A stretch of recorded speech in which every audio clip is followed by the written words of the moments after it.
Boa noite, meus irmãos. Que a paz e o amor do nosso Mestre Jesus nos envolvam nesse momento. Vamos dar continuidade ao nosso estudo do livro No Rumo do Mundo de Regeneração, livro esse trazido através da mediunidade de Divaldo Pereira Franco, pelo espírito Manuel Filomeno de Miranda. Hoje faremos o capítulo 10, que tem como título O Amor Não Cessa.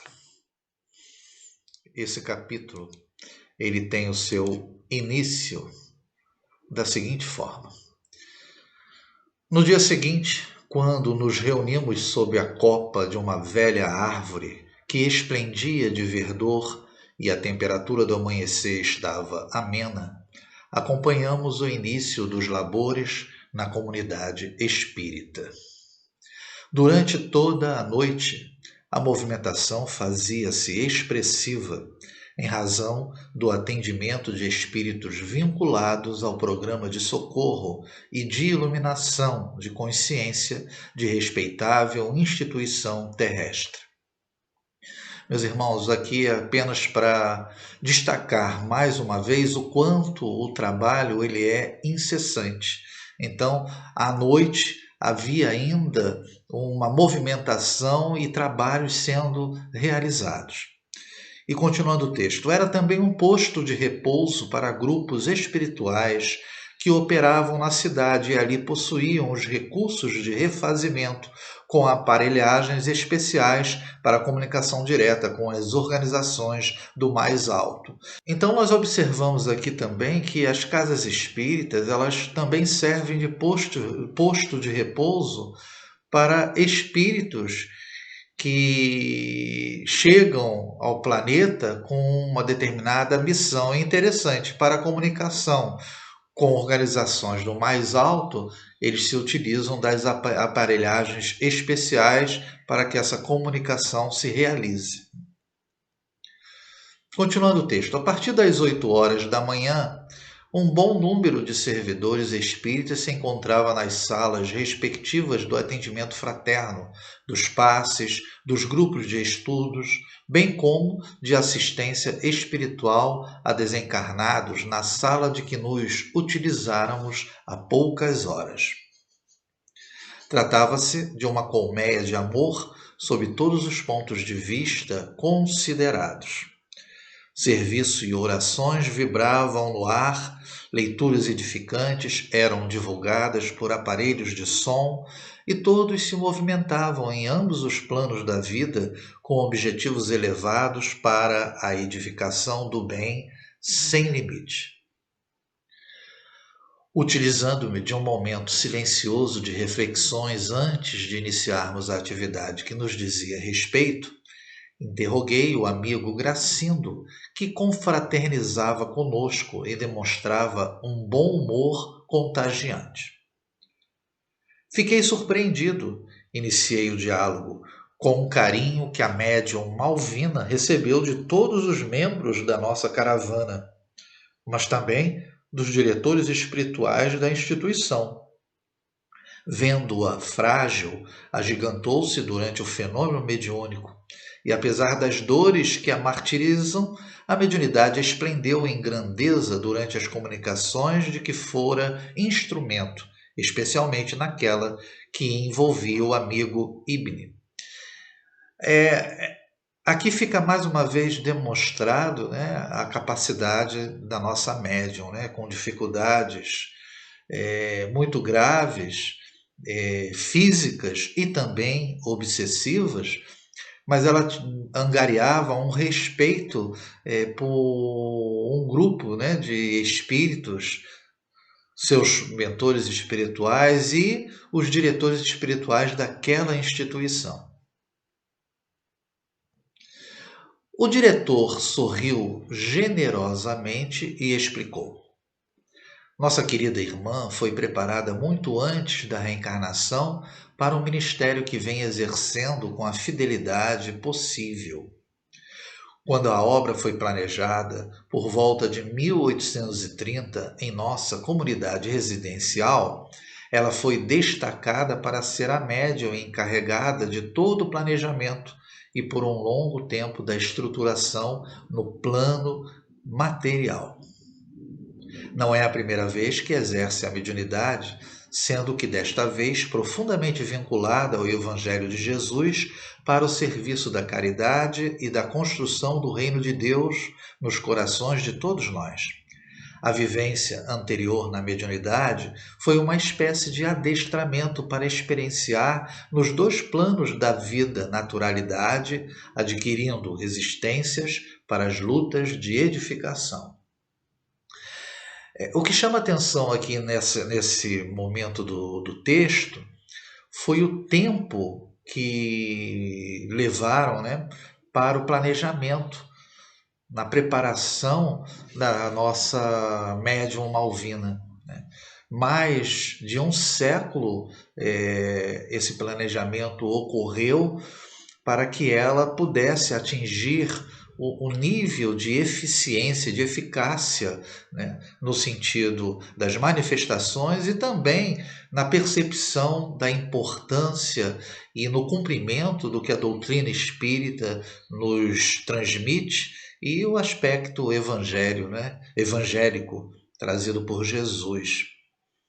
Quando ele toca aqui que não foi a primeira vez que ela exerce a mediunidade, nós lembramos que no capítulo 5, né, que nós fizemos esclarecimentos oportunos, ela havia sido médium na época da codificação kardeciana, mas naquela ocasião apenas se preocupava com o fenômeno em si, né? O aspecto dos fenômenos físicos, e não se aprofundava e, na verdade, não se interiorizava o Evangelho em seu coração. Continuando aqui o que o mentor nos diz, ele diz: disciplinada pelos mentores espirituais, foram-lhe traçados os roteiros que deveria percorrer para serem bem executados os programas superiores. Ela própria elegeu a forma feminina por considerar a mediunidade uma delicada expressão de maternidade temporária e rápida, quando ocorrem os fenômenos de incorporação ou de psicografia, acolhendo os desconhecidos com ternura e mantendo uma alta sensibilidade em razão dos hormônios que tipificam a organização somática da mulher. Desde cedo no corpo físico passou a ver e ouvir, assim como a ser instrumento de espíritos, especialmente os zombeteiros, embora a proteção dos mentores. Destacamos aqui, de maneira muito interessante, né, até, digamos assim, bastante poética e romântica, a ideia, a comparação que ela faz em relação ao fenômeno, né, da incorporação ou da psicografia, considerando cada atividade dessa, cada comunicação, como se fosse um verdadeiro filho, né? Porque ele expressão de maternidade temporária e rápida, né? Porque as comunicações da psicografia e incorporação, ela traz essa característica no sentido de que ela está absorvendo temporariamente um irmão que através dela se manifesta e transmite a sua mensagem. Então tudo isso é como se fosse pequenos, né, nascimentos, né, de obras comparadas como se fosse filhos. Né? Continuando o texto. A misericórdia divina sempre a protegeu do mal, facultando que tivesse uma infância católica muito acentuada, treinando a mente e o coração na doce mensagem de Jesus e de alguns santos que a fascinavam. Então, desde criança, ela tem contato com o aspecto cristão. Depois de muitos incidentes e quase obsessão, aprendeu a dedicar-se à mediunidade, sendo dócil às orientações dos espíritos. Isso lhe permitiu conviver com alguns médiuns, adquirindo experiências no comportamento, entendendo as ciladas e desafios propostos por adversários do passado e inimigos do bem que se compraziam em fazê-la sofrer com o objetivo de perturbar-lhe a tarefa e anulá-la nos objetivos para os quais renascera. Então aqui eu frisei o aspecto dos incidentes e quase obsessão, porque é uma característica que acompanha muitas vezes os médiuns de um modo geral, porque a utilização dessa ferramenta, desse instrumento que é a mediunidade, quando bem utilizada, ela incomoda aqueles grupos de espíritos ainda voltados com a natureza ainda má, né? E esses espíritos buscam justamente desvirtuar os médiuns de modo geral, atingindo-os, né, nas suas fraquezas. Nós lembramos que a Malvina tinha a questão da afetividade, a orfandade, né? Existia uma carência afetiva, o amor pelo qual ela nutria por aquele Duque de X, né, na época da Revolução Francesa, e depois o reencontro com ela, né, com esse espírito que era casado e a desprezou. Então isso tudo, o grupo espiritual que a obsediava, aquele espírito especificamente, né, ele agia exatamente nessa fraqueza, né? E os médiuns, de um modo geral, nós vamos observar mais à frente no texto, eles são focos de ação desses espíritos. E Filomeno de Miranda nos diz: silenciou, pois que nesse momento, com alguma dificuldade de caminhar, a servidora de Jesus passou em direção à sua sala de atendimentos. O benfeitor sorriu compassivo e continuou com gentileza: a faculdade mediúnica é um tesouro que os ladrões espirituais desejam roubar, de modo que fique ao abandono e se torne instrumento de desequilíbrio humano e social. Ou seja, meus irmãos, esse grupo de espíritos voltados ao mal, eles buscam fazer com que a mediunidade existente em determinado indivíduo, ela possa se tornar desequilibrada ou até mesmo pode fazer com que a percamos. Nós lembramos que no livro dos médiuns, a má utilização dessa ferramenta da mediunidade, em dado momento, ela pode culminar com a perda. Os mentores espirituais se afastam, né? E os espíritos que desejam fascinar ou até mesmo subjugar o médium assumem muitas vezes esse papel, essa condição, e tornam a vida desse médium e o exercício da sua mediunidade completamente desordenada, descontrolada e fora do padrão pregoado pela doutrina espírita, né? Esse desequilíbrio não é apenas individual em relação ao médium, porque nós lembramos que um grupo social, né, um bairro, por exemplo, ele pode ter naquele local médiuns que ajam de maneira caridosa.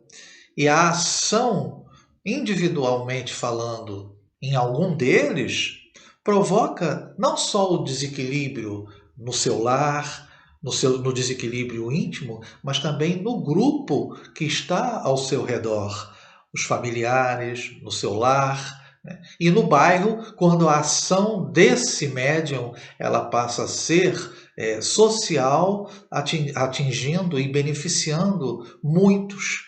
Mas com esse desequilíbrio, realmente esse é o grande objetivo: roubar essa ferramenta para que ela não possa ser utilizada da maneira como foi destinada. E nos é colocado pelo benfeitor. Por outro lado, nunca lhe faltaram amigos de ambas as esferas, auxiliando-a a defender-se e a perseverar com ânimo e alegria de servir. É a contrapartida, né? De acordo com a nossa resistência a essas influências, né? E que são sempre difíceis de serem superadas, nós temos também o amparo, né? E ele continua: quando os médiuns sinceros compreenderem o significado da mediunidade como ponte entre os dois lados da existência, muito mais fácil ser-lhes-á o trânsito, porque a sua movimentação estará sempre assegurada pelos valores da sua vida moral e de seus exemplos de abnegação e de caridade. Ele coloca aqui o ponto importante, né, é que nós, como médiuns, temos que ter essa consciência e a certeza do que a mediunidade representa e a sua funcionalidade, né? Que nada mais é do que uma interligação, ponte entre os dois lados da existência, o aspecto físico, material, né? E aqui na Terra, e a comunicação com a espiritualidade. Mas através do nosso comportamento, dos valores morais que nós, pouco a pouco, temos que adquirir, naturalmente, essa mediunidade se tornará cada vez mais eficiente. Podemos asseverar, diz ele, que os seus guias espirituais investiram 120 anos para estarem ao seu lado até o momento de concluído o ministério. Mais um ponto importante, né? Lá foi um planejamento preparando-a para a realização, né, desse momento que ela se encontra com a atividade adequada da mediunidade, uma médium extraordinária. E aqui nós observamos que os seus guias espirituais estavam ou ficaram ao seu lado, investiram mais de um século também, né, estando ao seu lado, quer dizer, protegendo-a, né, amparando-a. É muito interessante isso. Muitos companheiros no movimento espírita ainda não compreenderam qual é a função da mediunidade e o calvário que está reservado aos seus servidores. Em razão do seu passado moral e depois pela elevada razão de servirem de pontes aos benfeitores da humanidade no seu programa de amor e paz entre os seres humanos. Então aqui nós vamos observar, primeiro aqui de maneira muito rápida, é que mediunidade ela não traz algo no sentido de tranquilidade em si. Muito pelo contrário, nós observamos que as investidas desses grupos espirituais inferiores, né, maléficos, eles agem de uma maneira tão acentuada que a mediunidade muitas vezes vem acompanhada de uma existência terrena difícil. E há de se ter o quê? Um equilíbrio, uma fé persistente, um entendimento sobre todas as coisas, sobre aquilo que nós passamos de sofrimento, e no caso da nossa irmã Malvina, ela tem esse entendimento, essa consciência, e prossegue eficiente e firme no trabalho.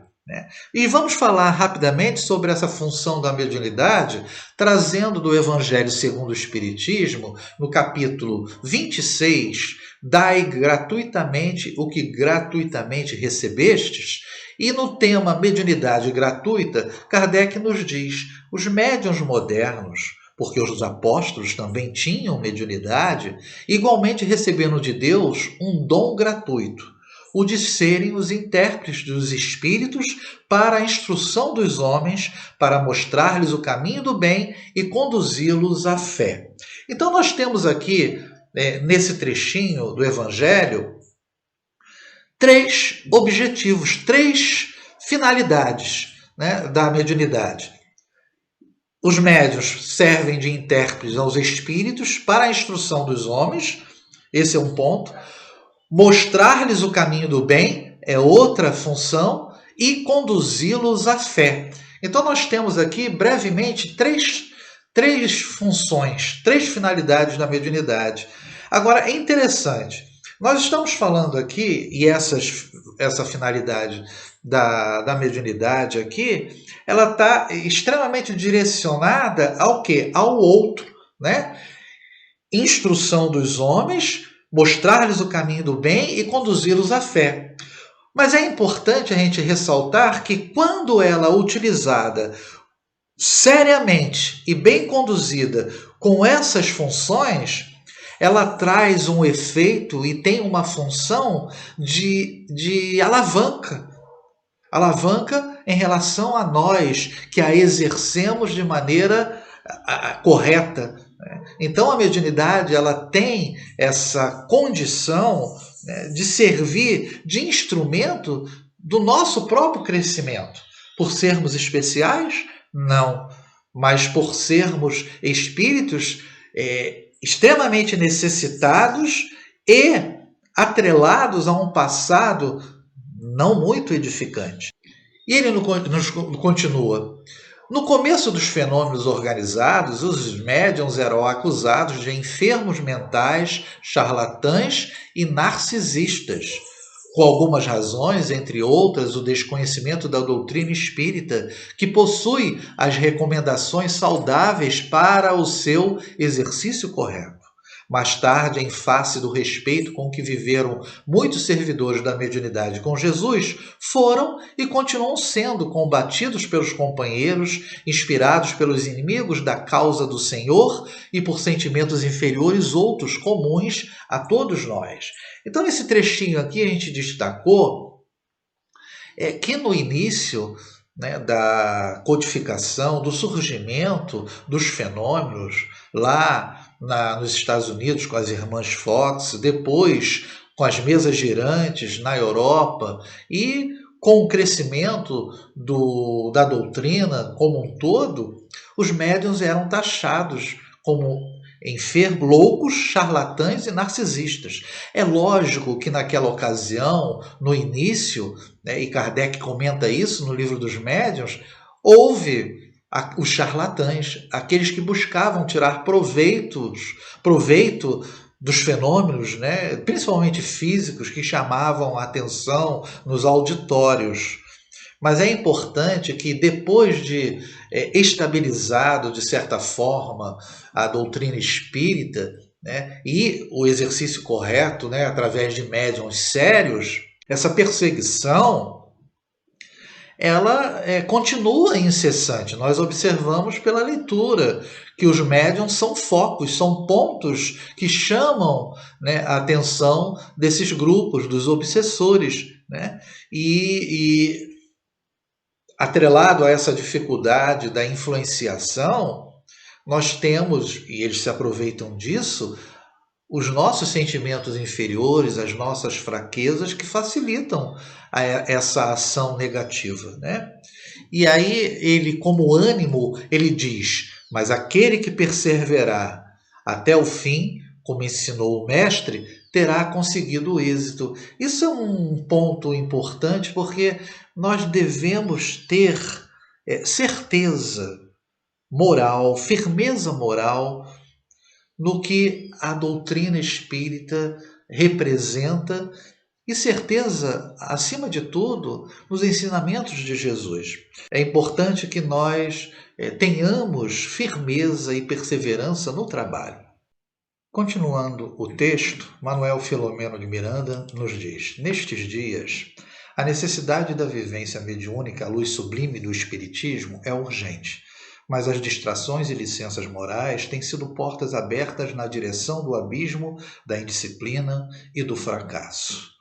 Destacamos esse final aqui, as distrações e licenças morais, como algo que possibilita a nossa queda, né, no trabalho mediúnico. Isso porque tudo aquilo que poderia ou pode nos afastar, mesmo que momentaneamente, do trabalho mediúnico, em detrimento de uma satisfação pessoal, isso é sempre muito perigoso.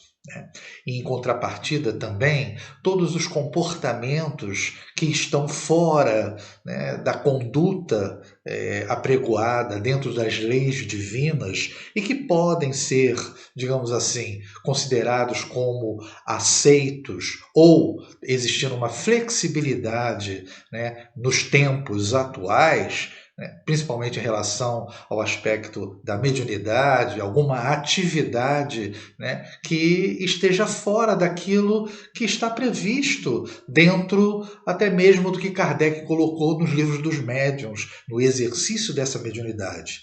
E por isso ele dá ênfase à necessidade de exercitarmos a mediunidade de maneira urgente à luz do que o Espiritismo pregou, naquilo que está previsto dentro do livro dos médiuns, no aspecto das manifestações e também naquilo que está inserido dentro do Evangelho segundo o Espiritismo, que tem como base os ensinamentos morais de Jesus. Por isso, essa necessidade urgente. Nos é colocado, ele encerrando, confiamos, porém, em Jesus e naqueles que o amam com dedicação e compreendem o compromisso firmado, dedicando-se-lhe em caráter de doação sincera. Então, isso é o importante que temos que ter em mente. Havendo-se calado, eu tive ensejo de perguntar-lhe: vejo-a enferma e cansada. Não seria justo que se poupasse um pouco, quer dizer, a irmã, Malvina, Sim, respondeu afável, porém o mérito se adquire através do esforço que se envida para cumprir com os deveres, mesmo que com os joelhos desconjuntados, como afirmou o apóstolo das gentes. Então vamos aqui destacar a questão aqui do apóstolo das gentes. Ele é considerado, na verdade, com essa denominação, Paulo de Tarso, o apóstolo da gente. E essa questão que foi colocada em relação aos joelhos desconjuntados, tendo referência no texto, está contido nas cartas aos Hebreus, no capítulo 12, versículos 11 e 12, que é esse trecho aqui que nos é dito. E, na verdade, toda a correção ao presente não parece ser de gozo, senão de tristeza, mas depois produz um fruto pacífico de justiça nos exercitados por ela. Portanto, tornai a levantar as mãos cansadas e os joelhos desconjuntados. Então, observamos aqui a palavra de Paulo no sentido de que aquilo que hoje nos traz cansaço, muitas vezes tristeza, e ele coloca, não parece ser de gozo, quer dizer, de satisfação, isso terá no futuro uma recompensa, porque haverá o quê? Um fruto pacífico de justiça nos exercitados por ela. Quer dizer, naquilo que nós buscamos realizar adequadamente com os nossos comportamentos e as nossas atitudes, isso terá como fruto no futuro exatamente o mérito do esforço. E por isso que ele nos incentiva a levantar as mãos cansadas e os joelhos desconjuntados, pelo esforço desprendido no trabalho. E Gracindo, encerrando esse momento aqui, após essa citação em relação a Paulo, ele nos diz: olha com mais cuidado, solicitou. Pude perceber que nos movimentos que lhe causavam dores físicas, ela recebia o prana da natureza, que lhe era aplicado por generoso amigo espiritual que a acompanhava aos outros deveres. Aqui nós destacamos a palavra prana, que não é uma palavra utilizada na doutrina espírita. Ela tem a sua origem nas antigas escrituras indianas, Upanishad. Ela significa sopro de vida. E ela traz como entendimento a energia vital universal que permeia o cosmo, absorvida pelos seres vivos através do ar que respiram. Então, na verdade, o prana aqui colocado, ele era o fluido vital retirado da natureza. Os fluidos benéficos que a natureza proporciona a todos nós, então esse espírito generoso, amigo espiritual, como ele diz, ele aplicava esse prana da natureza na nossa irmã, diminuindo as dores físicas que ela sentia. É importante a gente perceber, né, e destacar aqui exatamente que muitas vezes nós temos essa percepção, né, estando no mar ou numa floresta, nós temos essa captação dessa energia, desses fluidos que a natureza proporciona a todos nós. E nós devemos estar mais presentes nessa natureza, se aproveitando dessa energia vital, universal, né, que chega a todos nós, né, e isso reabastece a nossa energia vital. As lágrimas, nos diz Manuel Filomeno de Miranda, vieram-me aos olhos. Em nossa esfera, várias vezes escutei referências carinhosas à nobre irmã. Comentários esses de gratidão e afeto de beneficiários do seu amor.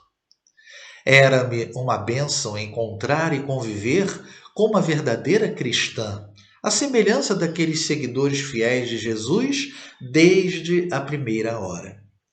Naquele corpo frágil que se dobrava ao peso das provações vencidas, estava uma heroína que parecia não se ajustar aos padrões de beleza para a performance dos tipos atuais, que chamam a atenção pela aparência e comovem pela maneira de comportar-se nos padrões da modernidade. O amigo acrescentou, encerrando o tema. Ela está assinalada pelos odientos inimigos do Senhor para sofrer perseguições cruéis até a hora final. Isso já comentamos diversas vezes, inclusive lá naquele capítulo 5, né? Esclarecimentos oportunos.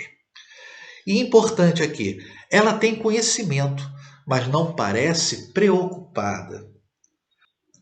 Algo que a embaraça é a fama, essa grande inimiga da humildade, porquanto, conhecida pela fidelidade mediúnica, é consultada para banalidades, elogiada de maneira desagradável, quando preferiria ser ignorada, porém fiel ao compromisso assumido na espiritualidade. Então, interessante aqui, ela sofre ataques, perseguições cruéis. Mas ela foi tão bem preparada, né, durante toda a sua caminhada, que ela tem entendimento sobre isso e consegue vencer essa situação. O que a preocupa é justamente a fama, né? Ela se preocupa exatamente com o quê? Ela é consultada por banalidades, quer dizer, as pessoas a buscam, o que às vezes é muito comum, perguntando à espiritualidade situações que dizem respeito a decisões que nós devemos tomar. Não devemos ficar presos às informações que os espíritos nos transmitem, mesmo porque o espírito, quando superior, né, com entendimento daquilo que devemos realizar, ele vai nos impulsionar para frente, trazendo palavras de carinho, fortalecendo a nossa fé, buscando que tenhamos entendimento sobre as nossas dores. Não vai direcionar para que façamos isso ou aquilo. Essas coisas são decisões pessoais, nossas. e que dizem respeito a justamente o nosso livre-arbítrio, para que tenhamos responsabilidade sobre aquilo que decidimos naquela ocasião, naquele momento. E é interessante que ela foge dos elogios. Isso é algo que devemos ter sempre muito cuidado. Os elogios excessivos. Isso pode desvirtuar todos nós pela vaidade, né, que mal ou bem possuímos. Nos sentimos naturalmente felizes quando realizamos alguma coisa e ela é bem sucedida, mas que isso não suba a nossas cabeças achando que somos diferentes ou melhores do que os outros. Manuel Filomeno de Miranda continua: chegando ao hospital, tivemos a atenção voltada para a enfermeira de quando chegamos, a qual atendeu uma paciente que estava sendo maltratada e logrou resolver-lhe a problemática, não apenas a auxiliando, como também a encaminhando para o de que necessitava. A beneficiária ficara-lhe infinitamente reconhecida e, logo que melhorou a saúde, buscou-a a fim de agradecer-lhe, o que a felicitou e constrangeu ao mesmo tempo, porque nada fizera além do dever que lhe cabia. E aí algo importante destacado aqui por nós, que diz o seguinte: vive-se uma hora na qual a sociedade surpreende-se com a gentileza, a bondade, a demonstração de reconhecimento. De tal forma, o indivíduo humano tem se brutalizado que aquilo que é normal, digno de ser vivenciado, causa espanto e mesmo surpresa. Acostumou-se tanto aos maus tratos que o dever parece uma grande virtude em desaparecimento. Destaco esse momento aqui porque é uma realidade, né? Porque nós estamos tão embrutecidos, né, tão envolvidos no nosso dia a dia, na nossa rotina, que quando há um gesto de gentileza, de bondade realizado por outro, nós muitas vezes nos assustamos. Aquilo que deveria ser o comum se torna diferente.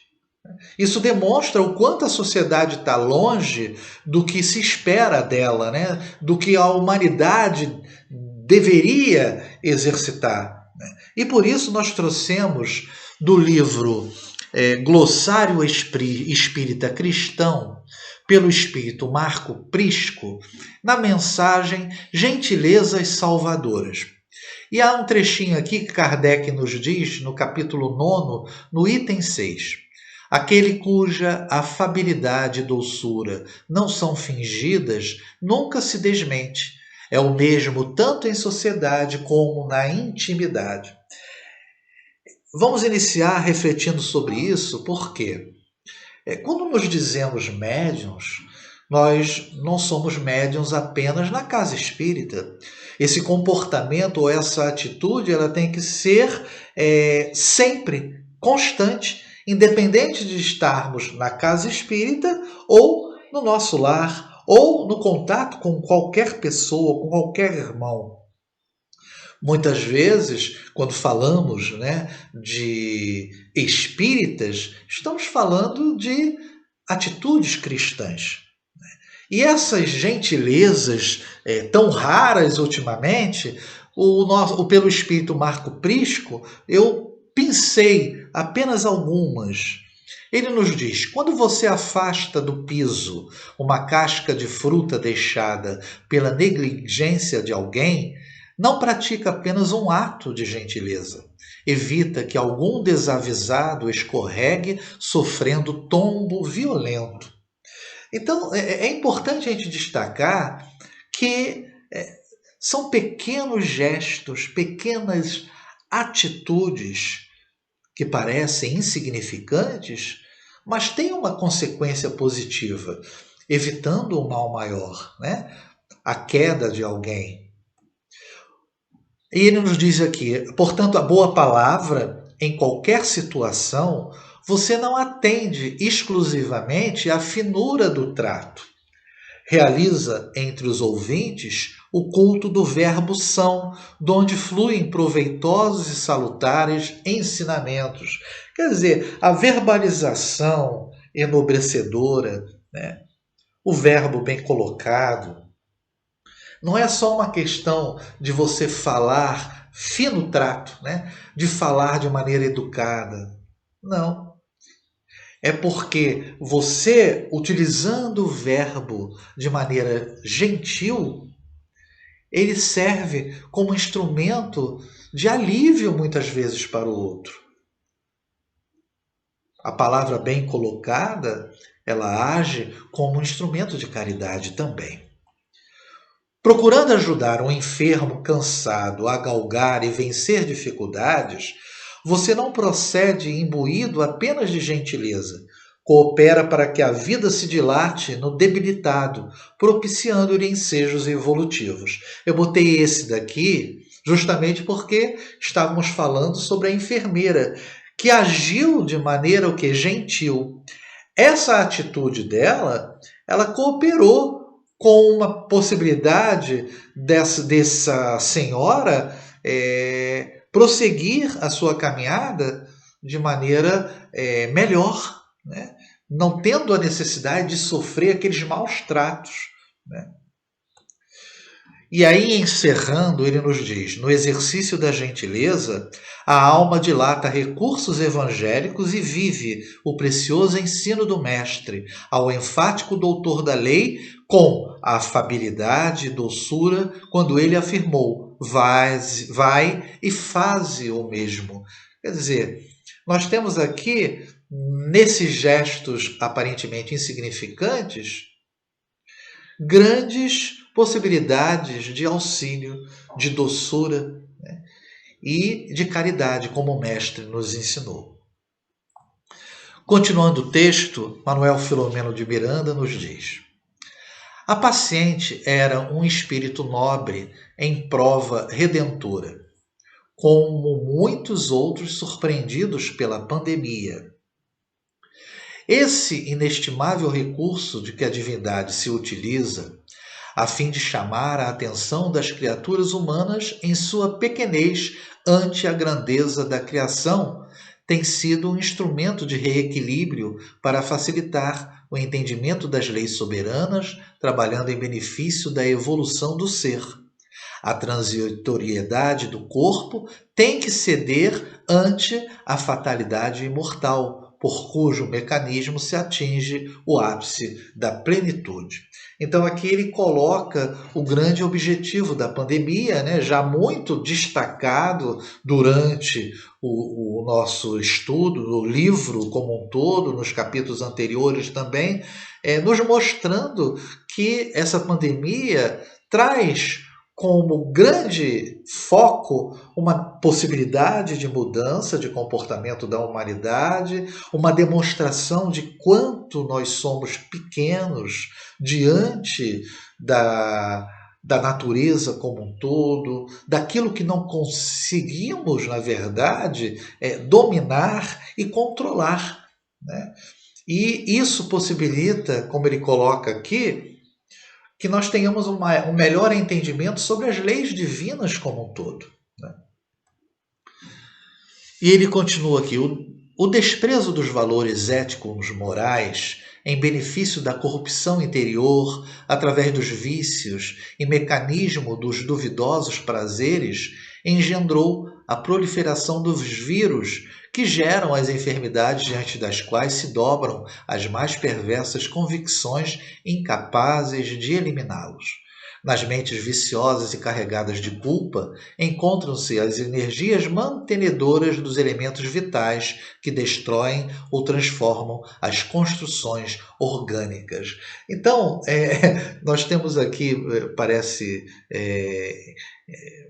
difícil de aceitação, né, que a nossa ambiência mental, né, os nossos pensamentos, aquilo que alimentamos de negativo em nossos comportamentos, ele serve como um mecanismo, né, de enfermidades. Os vírus se proliferam justamente com essa condição, né, emocional, com essa inferioridade, o exagero em relação aos vícios, né? E proporciona todo esse desequilíbrio físico, né, que desequilibra naturalmente a nossa organização física,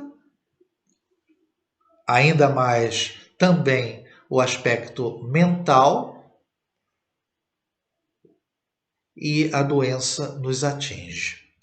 Mas em contrapartida, nos é dito, o amor, sem dúvida, é o melhor instrumento para facilitar a autodescoberta, o encontro com si mesmo, ajudar na aventura grandiosa de conquistar o infinito e plenificar-se.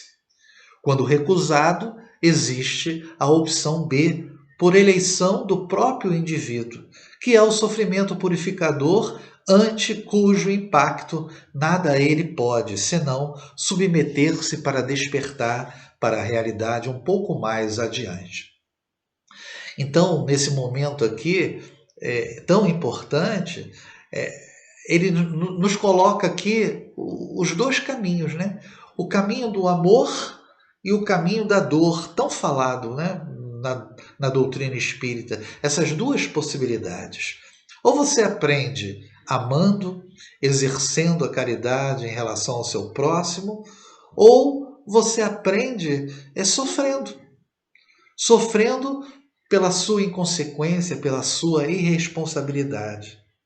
Esse sofrimento, quando bem entendido, nos purificará. Quando mal compreendido, nos afundará ainda mais, porque aí vem o que? A raiva, a revolta, e que nada facilita o nosso crescimento. Então, é importante aqui essas duas possibilidades.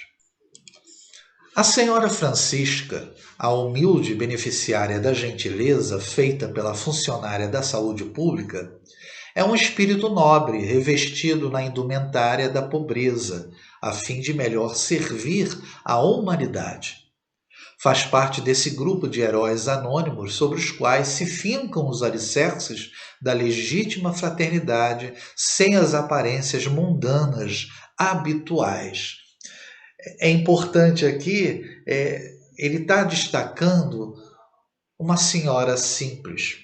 É importante, né, dentro desse momento tão difícil que o planeta passa. Quantos heróis anônimos existem nesse planeta? Eles estão espalhados por todos os locais, porque eles servem, de certa forma, de exemplo. Isso vai ser demonstrado aqui no texto, falando sobre a senhora Francisca. E ele nos diz, muito sensível às influências espirituais, tornara-se uma benfeitora singela do bairro em que reside, procedendo a curas mediúnicas sem que tivesse noção consciente dos fenômenos que operava. Então vejam que ela tem uma capacidade mediúnica e não tem ideia disso. Ela é utilizada pela espiritualidade nessas curas. Agora, sobre a ação da Covid-19, pôde detê-lo em razão de haver sido atendida aos primeiros sintomas, logrando a felicidade de ter recebido a medicação muito discutida quanto aos seus efeitos, mas por questões políticas infelizes do que constatadas cientificamente. Muitas vidas seriam salvas da pandemia se os interesses de muitos indivíduos, desde os laboratórios de pesquisas científicas até as receitas médicas, não sofressem o abuso dos jogos demoníacos das paixões servis. Aqui, infelizmente, é a ganância do homem, né, buscando tirar proveito desse momento tão difícil, né? Esta, nos diz ele, é uma batalha oculta de efeitos danosos para a sociedade, inclusive pelo desinteresse pelas vidas serem salvas ou não, em razão do dinheiro fácil, dos lucros exorbitantes e criminosos. A pandemia da Covid-19 no Brasil e em muitos outros países tem sido vítima da obstinada campanha da exploração das massas e até mesmo de alguns ditos benfeitores que são proprietários dos laboratórios de pesquisa e produção de vacinas e de medicamentos curativos.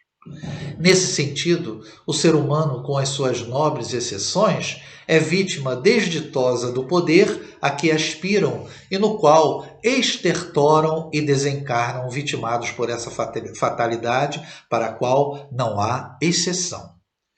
Vendo a simplória senhora agradecendo a sua benfeitora, quebrando as recomendações de manutenção da máscara e do isolamento, acompanhada de diversos espíritos amigos e gentis, acerquei-me de um deles que me parecia muito vinculado ao coração da enferma e perguntei-lhe o porquê dela sair do leito modesto e correr o risco de ser instrumento de contaminação e mesmo piora do seu quadro. Esse mentor respondeu gentilmente dizendo: embora a aparente melhora que se lhe observa, ela é cardíaca e o ignora.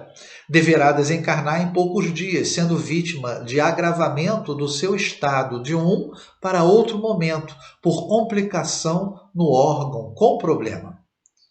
Ela percebeu que algo vai acontecer-lhe e veio despedir-se, sem o dizer, da moça bondosa, neste momento, com problema afetivo muito grave, ao lado da desencarnação do pai e do irmão, o que a vem desequilibrando emocionalmente.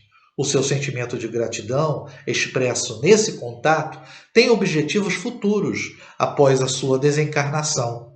Auxiliar a enfermeira na prática da caridade, tendo-a como inspiradora. Aqui nós temos um momento muito importante, interessante. Essa senhora ela vai falecer brevemente. Na espiritualidade, ela vai se tornar, de uma certa forma, um espírito protetor dessa enfermeira, aqui comentando, inspirando a realizar a caridade.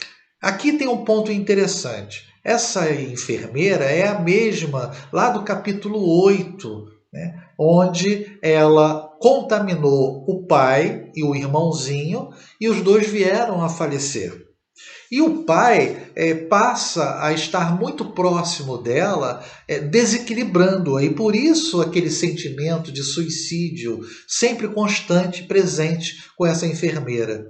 E esse momento de agradecimento é para que ela sinta, de certa forma, ou tenha uma mudança de sintonia, de comportamento.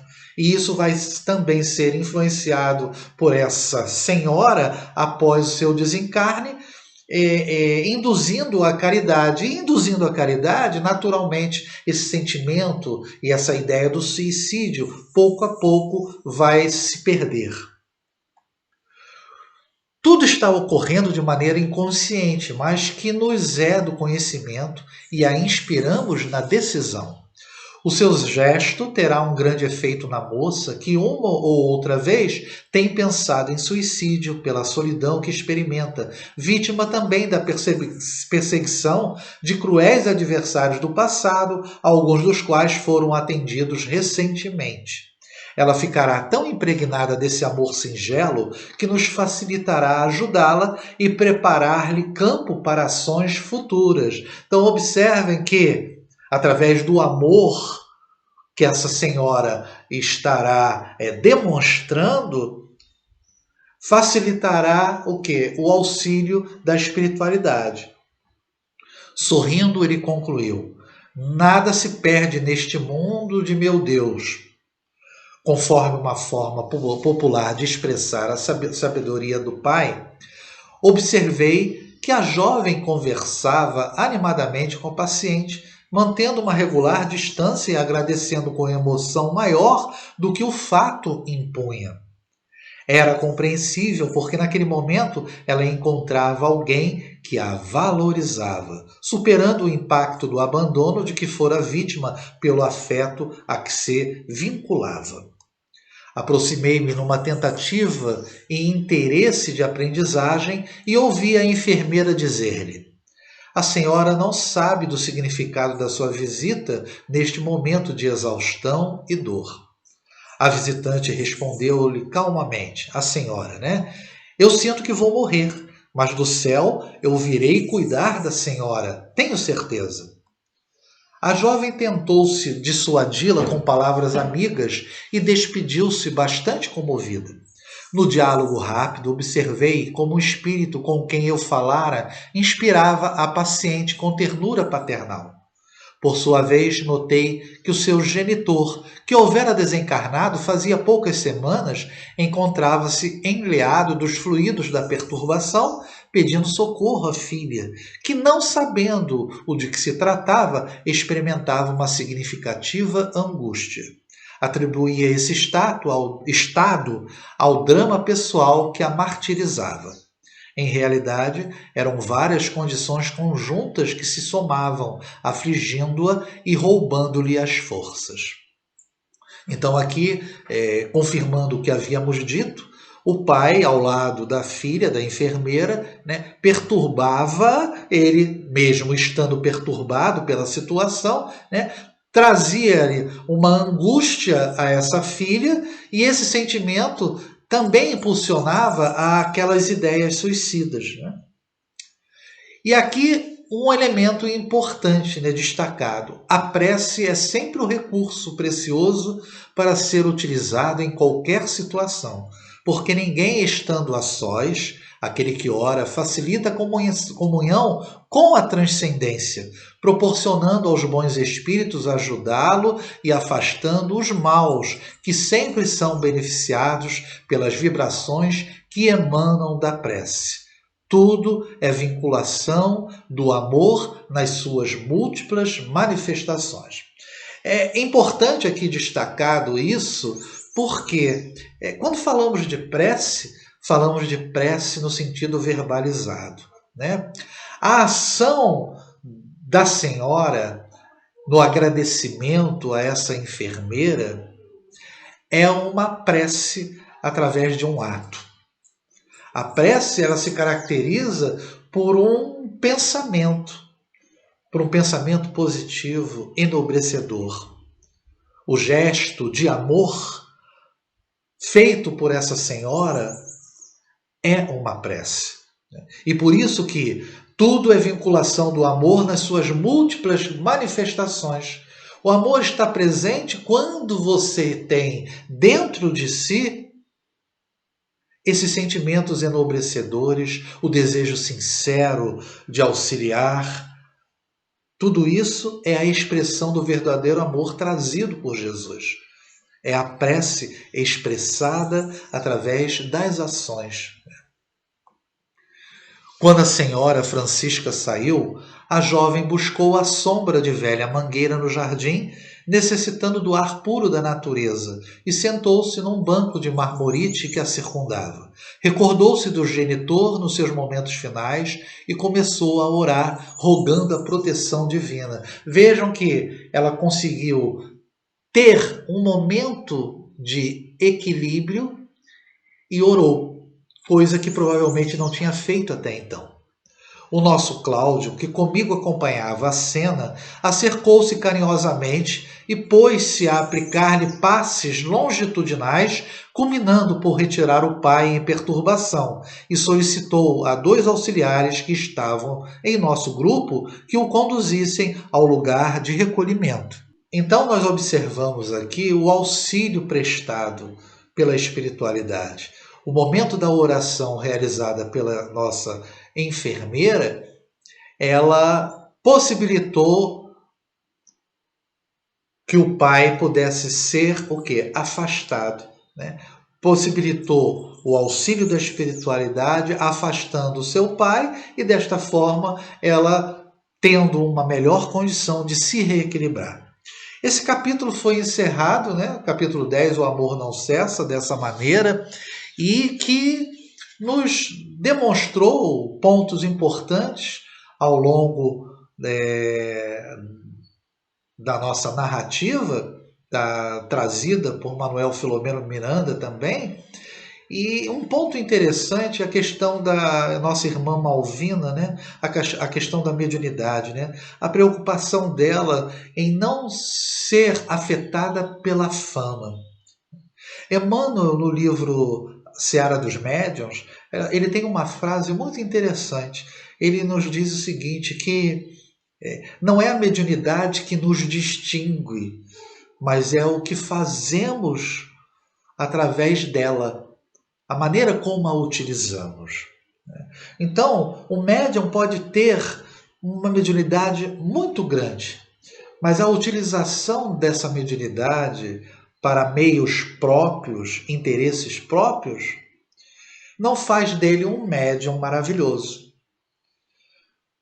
Às vezes, um médium, uma mediunidade aparentemente menor em termos de capacidade, mas com a atitude cristã e a condução correta desse instrumento de crescimento nosso, é muito maior e é um médium eficaz. Então, o que distingue não é a mediunidade, se ela é grande ou pequena, mas é o que fazemos daquilo que nós temos. Isso é importante porque não importa aquilo que nós achamos que somos em termos de potência mediúnica. O que importa é que temos que utilizar essa ferramenta, pequena ou não, segundo a nossa condição, para a caridade, para o exercício correto e perfeito para a qual ela se destina, que é o auxílio aos outros. Como sempre, Manuel Filomeno de Miranda, ele encerra com algum ponto, né? E ele nos diz o seguinte: o espírita verdadeiro é discreto nas suas atividades, sempre vigilante com as suas más inclinações. Faz questão de ser simples e gentil, poupando-se aos comentários elogiosos e nem sempre edificantes. Tal ocorrência, no entanto, somente é possível quando se tem convicção da imortalidade da alma e do destino que cada qual está construindo para amanhã. Então, aqui, confirmando o que havíamos dito agora anteriormente, o espírita se caracteriza, ou deveria se caracterizar, por ter esse comportamento, a vigilância, né, e tentando domar essas más inclinações. E relembrando a atitude gentil, né, da nossa enfermeira, a gentileza tem que estar sempre presente em nossas atitudes. E desta forma estaremos realizando aquilo que se espera de nós, a espiritualidade. Bem, meus irmãos, nós encerramos esse capítulo 10, O Amor Não Cessa, que nos trouxe grandes reflexões. Agradecemos mais uma vez a inspiração trazida pela equipe de Abel Sebastião de Almeida e agradecemos o amparo recebido nesse momento. Boa noite a todos, muito obrigado e muita paz.